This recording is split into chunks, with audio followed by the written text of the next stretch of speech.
Donc là, on est les deux. Mhm. Bon,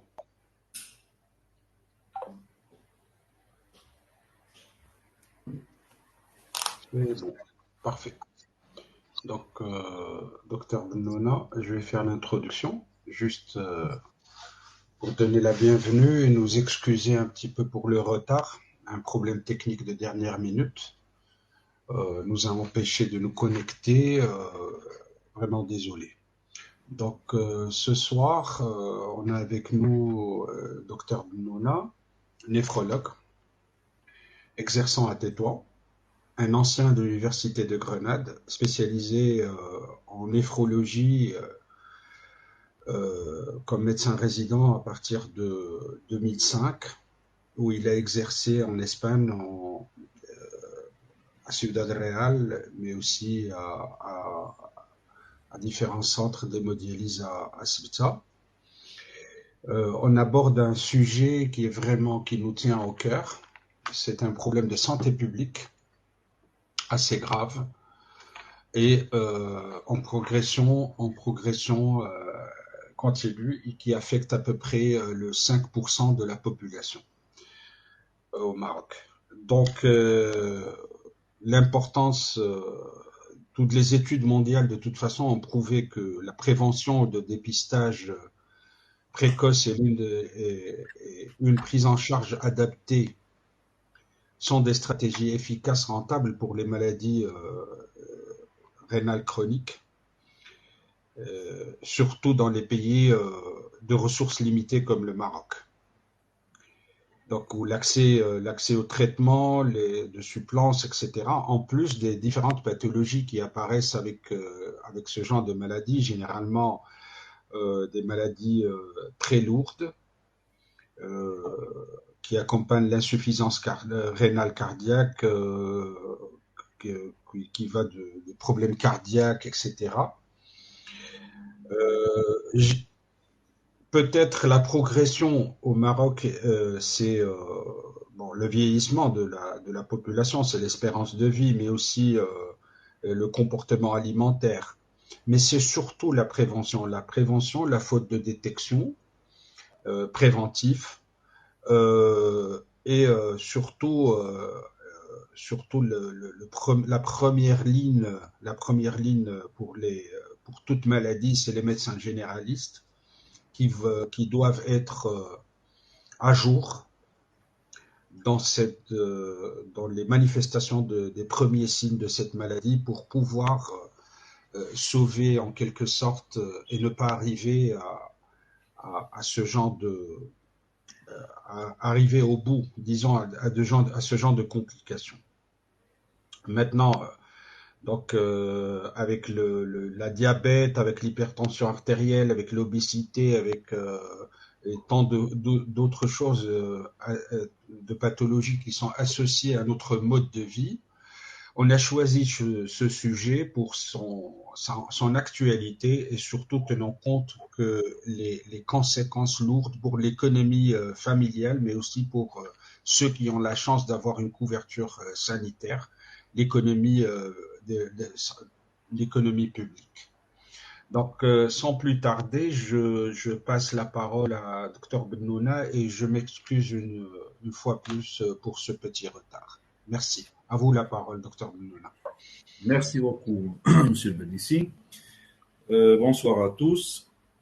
Je voudrais d'abord remercier les organisateurs de ce colloque et de ce cycle de formation en distanciel qui nous permettent à tous d'avoir une formation continue et de partager quelques renseignements à propos de sujets divers. Les mercredis de santé font partie de cette formation continue. J'ai eu l'honneur d'être invité pour parler de ma spécialité qui est la néphrologie. On m'a demandé de parler de façon générale sur un sujet qui est vaste et compliqué. Comme a bien expliqué M. Benici, c'est un sujet vaste, compliqué, mais qui affecte la population en général et surtout la prévention est très importante. Je vais essayer de parler de façon résumée, sans entrer dans les grands détails, espérant vous transmettre à la fin de la présentation des recommandations qui sont bénéfiques non seulement pour les patients avec insuffisance rénale, mais aussi à la population générale.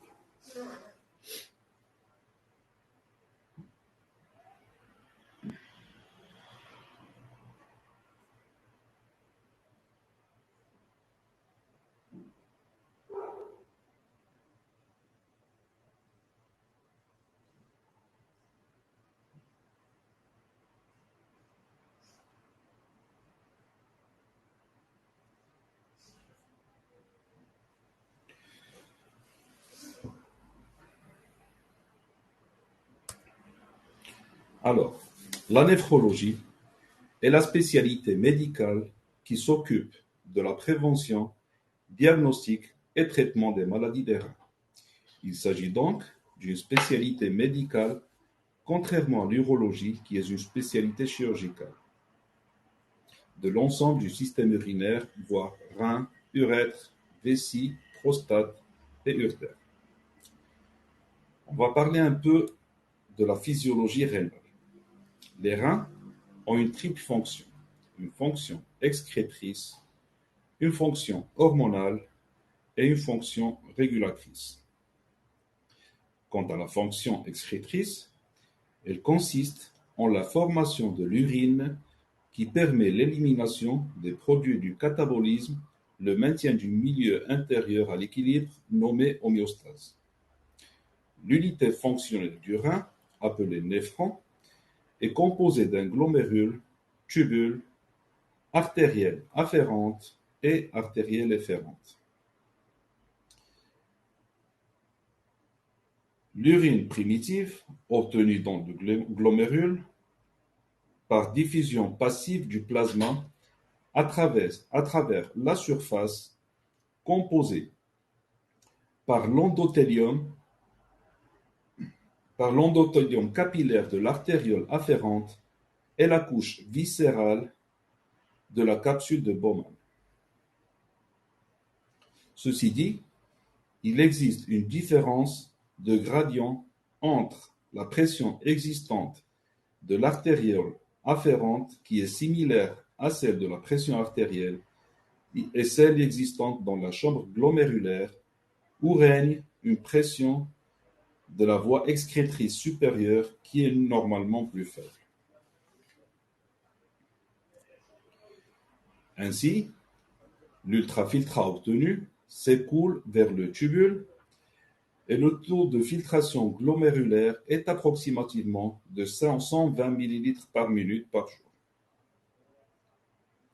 Ce qui signifie que chaque jour, il y a formation d'environ 180 litres par jour d'ultrafiltrat plasmatique dont le glomérule est transporté dans les tubules.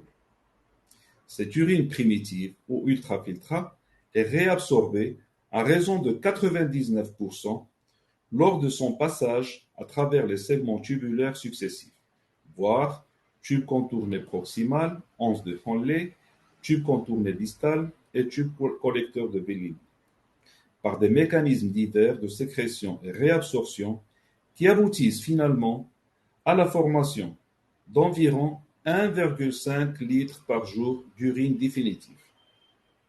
Ces mécanismes divers peuvent être bien passifs, par gradient électrochimique, ou bien actifs contre gradient de concentration, et donc avec consommation d'énergie. Ces échanges entre le tubule et le sang se font avec l'artériole efférente qui, après sa sortie du glomérule, reste proche des tubules.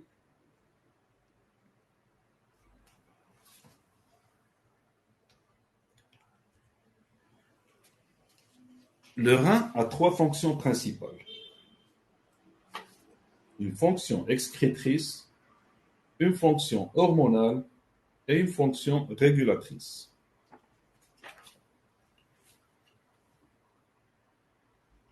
Donc, on a parlé de la fonction excrétrice.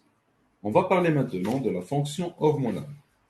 Grâce à cette fonction, le rein sécrète l'érythropoïétine, qui est une hormone essentielle et stimulante de l'érythropoïèse pour la fabrication de l'hémoglobine. Une deuxième fonction hormonale que réalise le rein est de sécréter de la rénine. C'est une hormone qui intervient dans la régulation de la pression artérielle et dans le métabolisme du sodium et du potassium par l'intermédiaire de l'angiotensine et de l'aldostérone. La troisième fonction que réalise le rein est l'hydroxylation de la vitamine T inactif en un dérivé hydroxylé en position 1 après une hydroxylation par le foie en position 25 pour avoir finalement le 1,25 d'hydrocholécalciférol qui joue un rôle majeur dans le métabolisme phosphocalcique et osseux. La troisième fonction que réalise le rein est une fonction régulatrice. À travers cette fonction, le rein arrive à effectuer une régulation hydrique, une régulation de l'équilibre hydroélectrolytique et une régulation de l'équilibre acido-basique. La régulation hydrique, il maintient le capital hydrique de l'organisme. Lorsqu'il y a une situation d'hypovolémie ou de restriction hydrique, l'organisme sécrète l'hormone antidiurétique, l'ADH, par l'hypothalamus, qui augmente la perméabilité de l'eau du tube collecteur et par conséquent une réabsorption d'eau et diminution de la diurèse. La régulation de l'équilibre hydroélectrolytique se fait en maintenant une constante la composition ionique du plasma. Il y a une augmentation de l'aldostérone dans le sang, c'est une hormone sécrétée par la surrénale, qui augmente la réabsorption du sodium et l'élimination du potassium ou de l'hydrogène.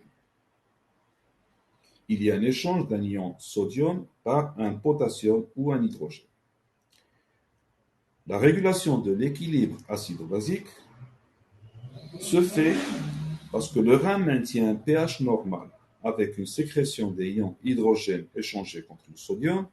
Il y a une réabsorption des bicarbonates alcalins et une sécrétion de l'ammoniac.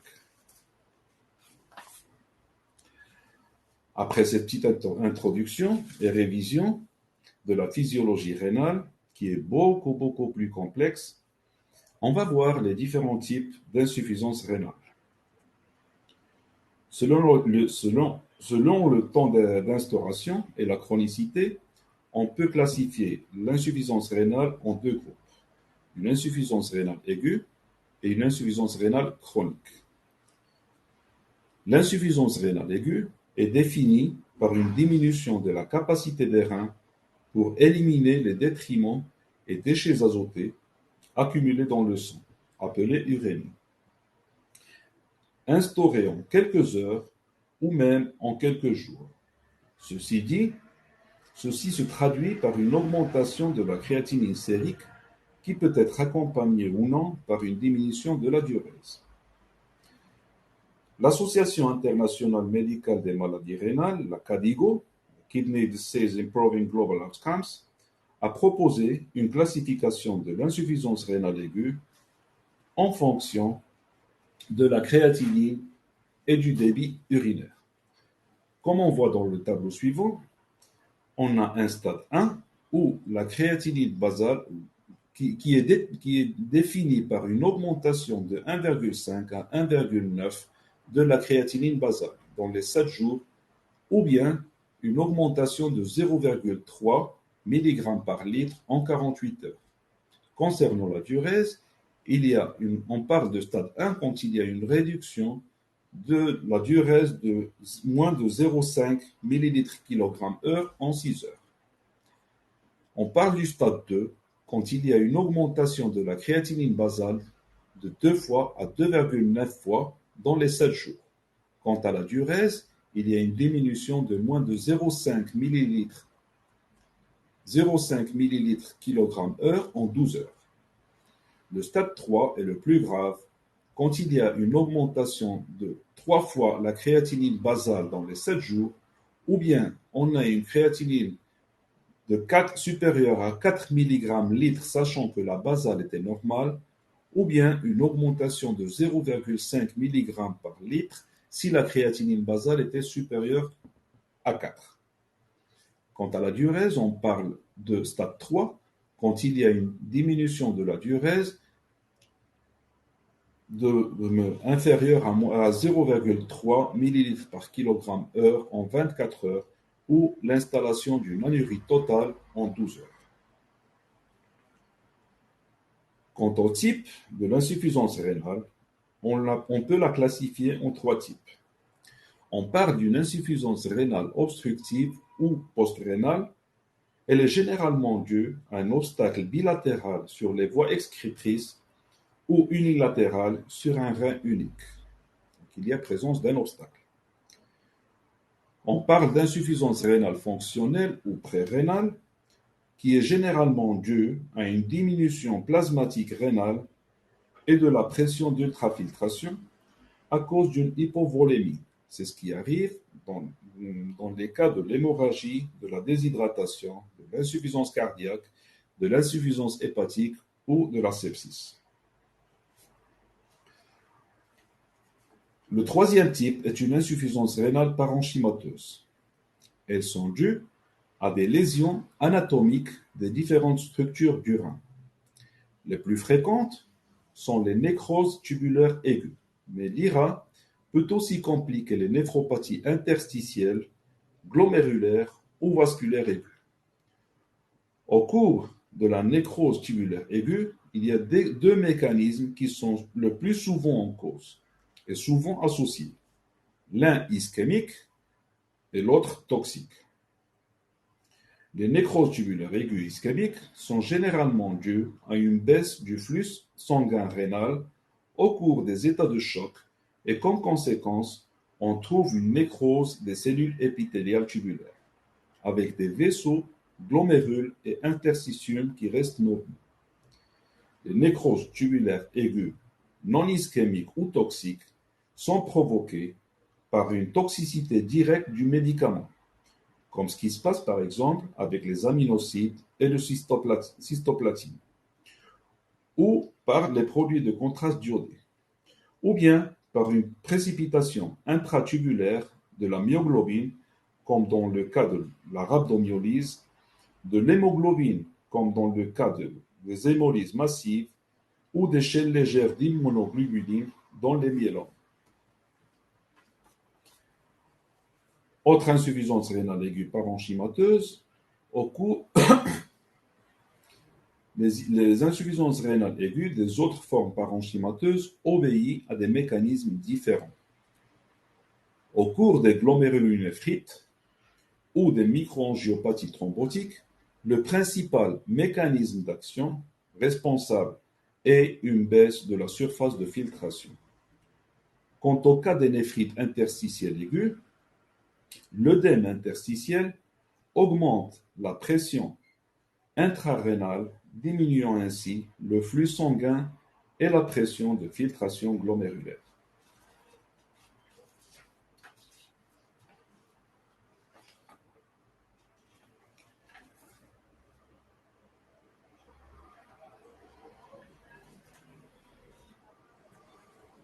La deuxième forme de l'insuffisance rénale est l'insuffisance rénale chronique.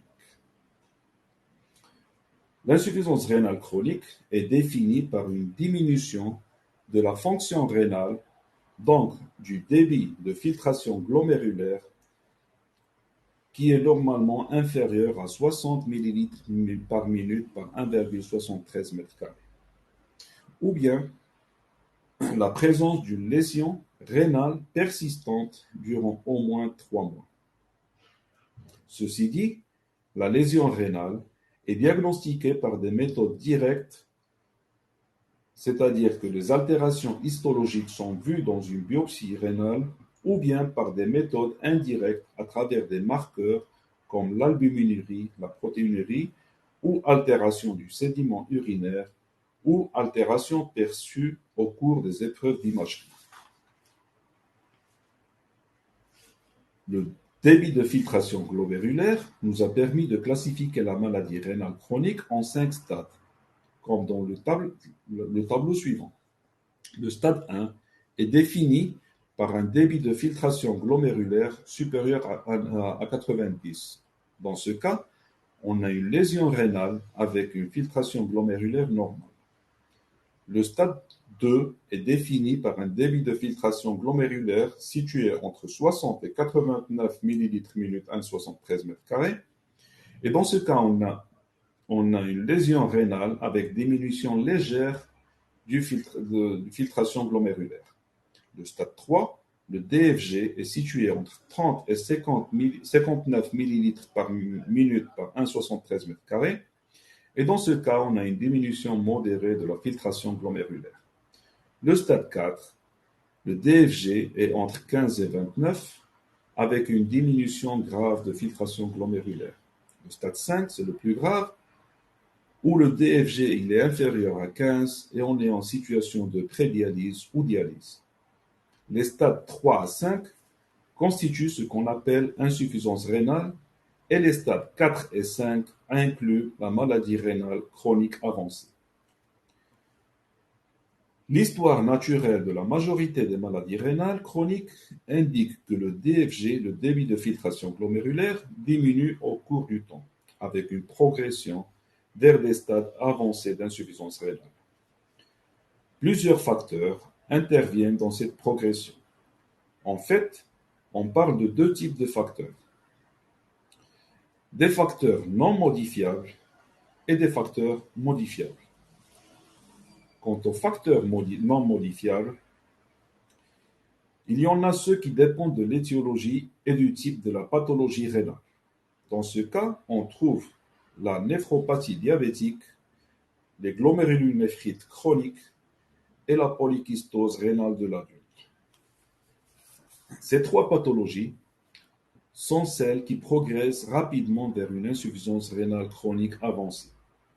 Mais on a aussi les néphropathies vasculaires hypertensives et les néphropathies tubulo-interstitielles. La progression de ces deux étiologies est généralement plus lente. En général, les néphropathies qui présentent une protéinurie importante sont celles qui progressent plus rapidement vers une insuffisance rénale chronique terminale. La protéinurie n'est donc pas seulement un marqueur de lésion rénale, mais c'est aussi un puissant facteur de progression de la maladie rénale chronique. Autres facteurs non modifiables sont l'état initial de la fonction rénale, la race, le sexe, l'âge, le poids à la naissance et autres facteurs génétiques. Même s'il nous est parfois impossible de modifier la fonction rénale initiale, mais nous devons encheminer nos efforts pour une détection précoce des néphropathies pour entamer le plus rapidement les mesures rénoprotectrices aux états initiaux de la maladie et détecter parfois des causes qui peuvent être réversibles vis-à-vis la détérioration de la fonction rénale. Les facteurs raciaux jouent un rôle important dans l'incidence, l'évolution de la maladie rénale chronique. Il a été démontré que dans la population noire des États-Unis, la maladie vasculaire hypertensive et la néphropathie diabétique sont non seulement les plus fréquents, mais aussi l'évolution vers l'insuffisance rénale est plus rapide. En ce qui concerne le poids à la naissance, on sait que le nombre de glomérules à la naissance est en corrélation directe avec le poids de naissance et l'apport du régime protéique de la part de la mère pendant la grossesse. En fait, le nombre réduit de glomérules entraîne une augmentation de la tension glomérulaire comme compensation et ceci entraîne à la fois une évolution plus rapide vers l'insuffisance rénale. Par les facteurs génétiques, il y a des altérations qui favorisent l'évolution de la maladie rénale chronique. Les porteurs du génotype DD du gène de l'enzyme de conversion de l'angiotensine progressent rapidement vers une insuffisance rénale chronique que ceux qui portent le génotype 2 ou D1. Le sexe masculin, apparemment, est un facteur négatif pour l'insuffisance rénale chronique. Et finalement, les personnes âgées ont un nombre élevé de glomérules sclérosés et la masse rénale est plus réduite ce qui favorise l'évolution vers une insuffisance rénale chronique. Entre les facteurs modifiables, les plus importants sont la protéinurie et la pression artérielle élevée. Mais il y a aussi d'autres facteurs modifiables sur lesquels on peut agir. Ces facteurs sont le mauvais contrôle glycémique, le tabagisme, l'obésité, le syndrome métabolique, la résistance à l'insuline, la dyslipidémie, l'anémie, les facteurs métaboliques et l'utilisation des néphrotoxiques. La protéinurie, plusieurs études ont démontré une corrélation directe entre la protéinurie et l'évolution vers l'insuffisance rénale chronique, avec une perte de fonction rénale. En fait, elle est considérée comme un marqueur de mauvais pronostic de l'évolution vers une insuffisance rénale chronique, supérieure même à l'hypertension artérielle. Le MDR Study Group, Modification of Diet and Renal Disease, réalisé dans les années 90, a démontré que le risque associé à l'élévation de la pression artérielle est d'autant plus sévère s'il est accompagné par une protéinurie massive, motif pour lequel il recommande un contrôle strict de la tension artérielle pour qu'elle soit inférieure à 125-75 mm de mercure pour les patients qui présentent une protéinurie supérieure à 1 g 24 heures. La plupart des études réalisées ont utilisé les bloqueurs du système de rénine-angiotensine, soit avec les IEC, inhibiteurs de l'enzyme de conversion, ou bien avec les ARA2, antagonistes de récepteurs AP2 de l'angiotensine 2. Dans le schéma suivant, on peut voir le mécanisme d'action des IEC et des ARA2. Les IEC interviennent au niveau de l'enzyme de conversion de l'angiotensine pour éviter la transformation de l'angiotensine 1 en angiotensine 2, alors que les ARA2 agissent au niveau des récepteurs de l'angiotensine 2 situés dans différents organes, voire le cerveau, le pancréas, le rein, les vaisseaux artériels et les neurones, en les bloquant et en obtenant ainsi une réduction de la pression interglomérulaire et bloquer les effets prolifératifs de l'angiotensine. Ceci entraîne une réduction de la protéinurie, effet ajouté à son action antihypertenseur.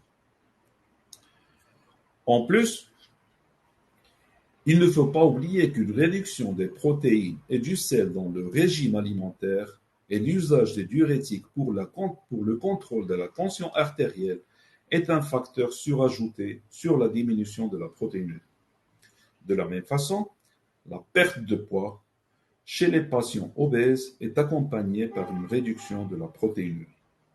De façon générale, l'objectif est de maintenir une protéinurie inférieure à 0,5 g 24 heures, tout en sachant que l'albuminurie est aussi bien un facteur de pronostic de la progression de la maladie rénale chronique et un risque élevé de la mortalité cardiovasculaire.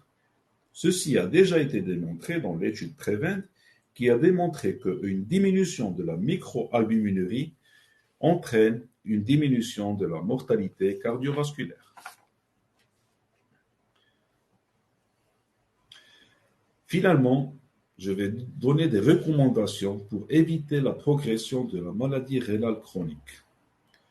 Quant à l'initiation du traitement, on initie par un inhibiteur de l'enzyme de conversion ou bien par un ARA2 à faible dose.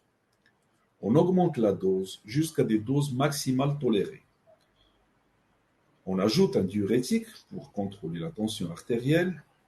Si le potassium est inférieur à 5,5 milliequivalent-litre, on associe un IEC avec un ARA2. Si le potassium est supérieur à 5,5 milliequivalent-litre, on peut associer un antagoniste du calcium. On augmente la dose de façon progressive jusqu'à avoir une dose maximale tolérée. On peut même ajouter un autre antihypertenseur pour avoir une pression artérielle objective de inférieure à 125-75 mm de mercure.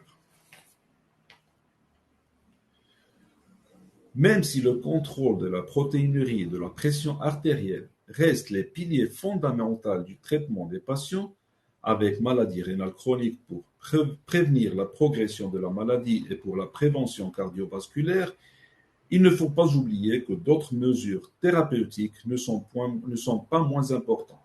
Ceci dit, il faut insister pour que le patient adopte un style de vie correct, corriger le sédentarisme, l'obésité, éviter le tabagisme, un contrôle modéré de l'alcool, avoir un meilleur contrôle de la glycémie pour les patients diabétiques, contrôler et traiter l'anémie, la dyslipidémie, contrôler le métabolisme minéral et l'acide urique, et éviter les médicaments néphrotoxiques.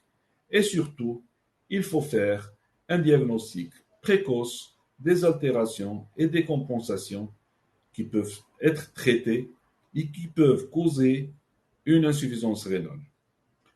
Comme c'est le cas par exemple des insuffisances rénales, des insuffisances cardiaques, de la déshydratation et de l'obstruction des voies urinaires.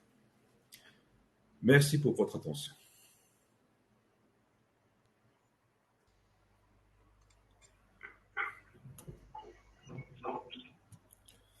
Merci, docteur Bounona. À la présence, si vous avez des questions, vous pouvez toujours les envoyer par le chat. Toutefois, entre-temps, j'ai quelques questions à vous poser. Est-ce qu'on a établi des protocoles de dépistage qui peuvent aider surtout les médecins généralistes et d'autres spécialités, entre autres, pour cette détection précoce? Alors, merci bien pour la question. À ma connaissance, en Espagne, on avait établi des guides pour avoir une relation stricte entre les médecins de famille et les médecins spécialistes, les néphrologues. Ces guides nous permettaient d'établir non seulement la façon dont ils doivent agir, mais aussi quand il faut orienter un patient vers le spécialiste. Ceci est très important parce qu'il nous aidait à avoir un contrôle, un diagnostic précoce et pouvoir freiner la progression des maladies rénales chroniques et les détecter à temps.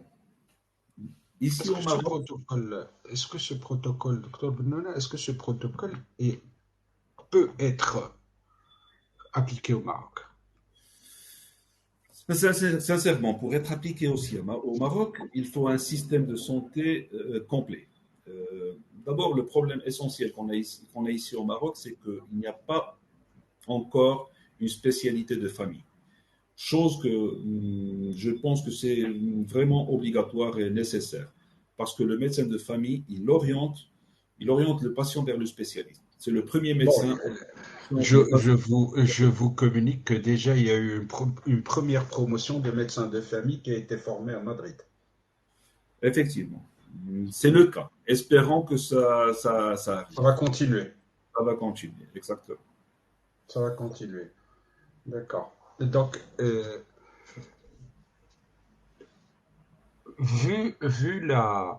comme vous avez mentionné, il y a une certaine composante génétique chez certains sujets. Est-ce qu'une analyse génétique peut nous donner des pistes sur la prédisposition de certains malades, comme c'est le cas du cancer de sein, par exemple? Effectivement, l'étude génétique est très importante parce qu'elle nous permet d'orienter un peu le diagnostic. Mais l'étude génétique est excessivement chère. Je pense qu'ici au Maroc, ça va être très, très, très, très difficile la réalisation de l'étude génétique. Il y a des maladies comme la polykystose, le Fabry, il y a plusieurs maladies qui ont une cause génétique et que l'étude génétique nous permet de faire le diagnostic. Mais je vous dis, je répète que l'étude génétique est excessivement chère et difficile de réaliser, vu le contexte actuel que nous avons. Peut-être, plus tard peut-être. Oui, mais bon, ici, ça se fait toujours au niveau privé en Espagne. Ça se fait au niveau privé et les coûts-bénéfices sont assez importants parce qu'on parle d'une analyse génétique, d'un profil génétique qui peut coûter à peu près vers les 500 euros. Oui. Mais, euh, mais les résultats, vraiment, ça peut faire un travail de prévention et je crois que ça va pas tarder en fonction de l'historique de chaque patient. C'est pour ça qu'avant vous disiez, vous mentionnez le système sanitaire. C'est Oui. très important Non d'avoir un seulement le système. système sanitaire, même le diagnostic parfois il est difficile parce que pour faire une étude génétique, il faut remonter aux antécédents, aux parents et faire une étude complète, chose qui n'est pas très faisable actuellement au Maroc. Donc, Hmm. Alors, j'avais une question un peu qui me tient au cœur, les patients pédiatriques. Parce qu'on avait eu un cas il y a quelques semaines, nous avait demandé d'envoyer un protocole pour une tubulopathie pédiatrique qui affectait deux enfants. Et ils avaient le traitement, je vous laisse à vous en parler. C'est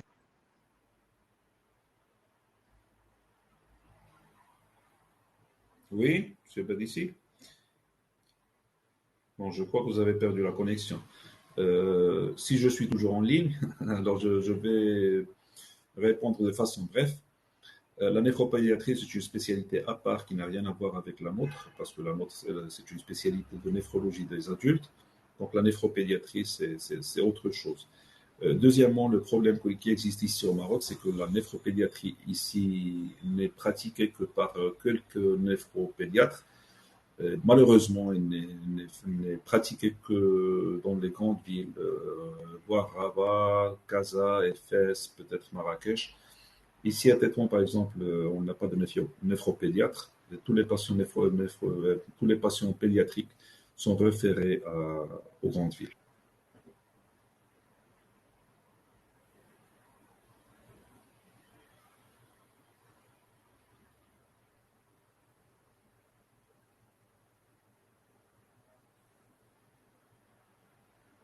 Oui,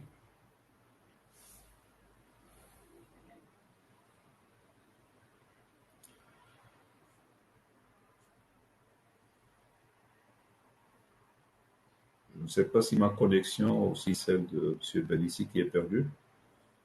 De toute façon, moi, je suis toujours en ligne.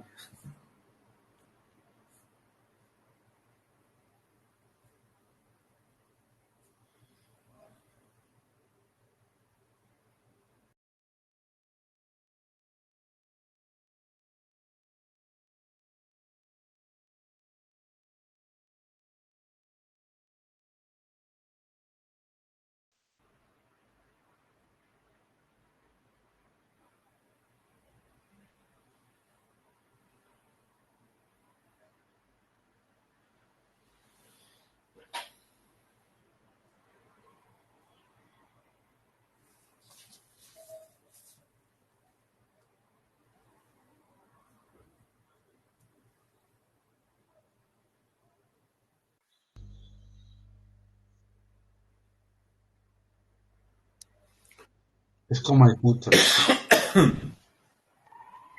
Oui, Oui, je suis pas.